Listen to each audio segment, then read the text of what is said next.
Well, it's an emotional moment for any graduate, but especially for this Maryland native.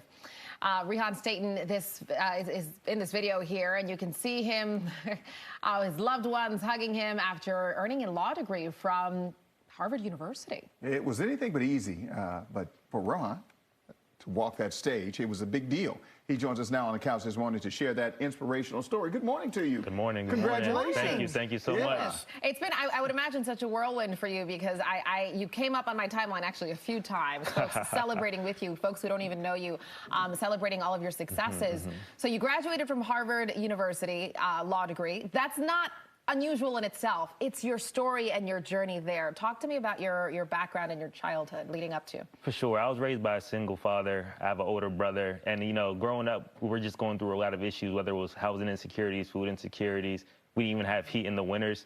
And, you know, obviously my grades just were not doing good, like through like K through 12 because of that. But I had a great dad, a great older brother, who sacrificed a lot for me. And eventually they helped me find my way. Yeah.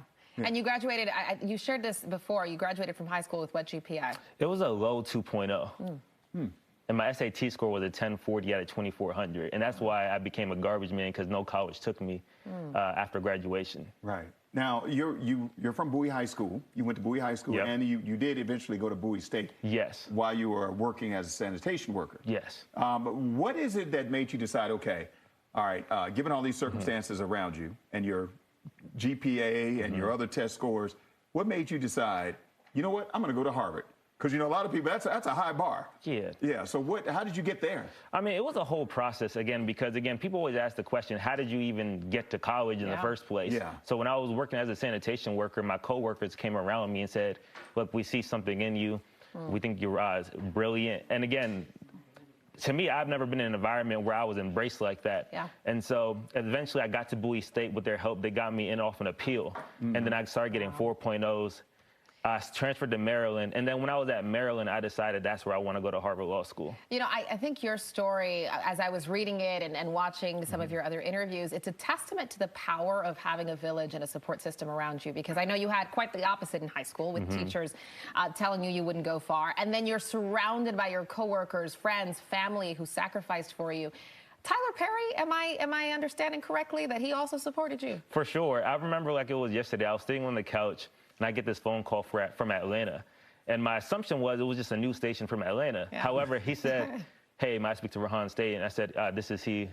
He said, this is Tyler Perry. And you thought it was a joke? I thought it was a joke. He did the Medea voice and everything. So that's when you knew this is for real. For real. I'm getting Medea. For sure. So he ended up paying for your college tuition to go to Harvard. And how was it at Harvard? Because you come from, I've heard stories coming from such a different background. I mean, even your childhood to an environment like that. How was that experience? For sure. To be honest with you, it was really great. Everything about it, from like my classmates, from my professors. I mean, I guess there's no easy way to say this, but I guess growing up, like in the house that I grew up in, again, there were times where like black mold would fester and we didn't have heat. Just constant survival every day. My brother even had to drop out of school so I could go to school. Wow. And I'm simply just saying that to say, so like when I went there, to me, I just felt like, relatively compared, this is not survival, and I feel supported. And now that I have this village behind me, I just thought, you know, just take it one day at a time. Wow. Well, what's next for you? I mean, your journey is amazing. You've accomplished a lot. But what's next for you? Well, next, I'm going to go to New York City and work at a big law firm. Wow. I know that you're also giving back because you're going, you know, and going into your chosen career, but you're making it a point to reach out to those who might be in a similar situation as you were once in. What are you doing there? Well, when I was at Harvard, I created this nonprofit called the Reciprocity Effect, and we simply want to bring visibility and increase quality of life to support staff and blue-collar workers. And, you know, while I was there, I raised over $70,000 and then over $100,000 and over $100,000 as well. So, yeah. We have to wrap, but I want to make sure for those watching, there might be, you know, people watching with children who are going through a tough time and whose teachers don't see the brilliance and the bright future they have ahead of them. What would you say to those kids? I think I would always pretty much say, things may not be always fair, but there's always somebody who wants you to succeed, and just be on the lookout for those people. All you need is one person, right? For sure.